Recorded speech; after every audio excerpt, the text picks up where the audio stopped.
ৰাস্তাই ঘাটে আজিকালি আপোনালোকে পুলিচবিলাক দেখা পাব অফিসত ডেকা ডেকা নতুন ল'ৰা ছোৱালী কাম কৰি থকা আপোনালোকে দেখা পাব সবৰে বাপেক মাকৰ কথা শুনিব কোনো ধৰণৰ টকা পইচা দিয়া নহয় সব দুখীয়া ঘৰৰ ল'ৰা ছোৱালী নিম্ন মধ্যবিত্ত ল'ৰা ছোৱালী আজি 3 বছৰৰ ভিতৰতে যিখন অসমত দালালক টকা নিদিলে এটা চাকৰি নহৈছিল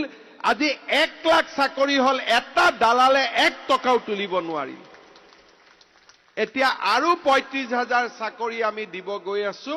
ইয়াতো এইবাৰতো দালাল বিলাকে নিজে ফ্লেট হৈ খুয়ে দিলে যে আর কাম নাই পইচা লব উপায় নাই সবে গম পাই গল এটা মেৰিটত চাকৰি হ'ব প্ৰথমতে এমএলএ বিলাকে মোক বেয়া পাইছিল যে চাকৰি আমি লিষ্ট দিব নোৱাৰো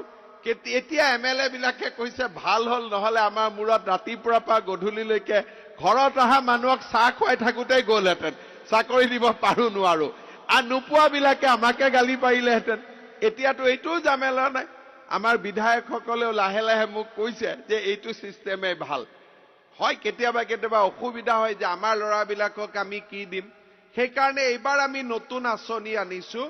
মুখ্যমন্ত্ৰীৰ আত্মনিৰ্ভৰ অসম আঁচনি ইয়াত আমি ডেকা ল'ৰাবিলাকক ফেব্ৰুৱাৰীৰ পৰা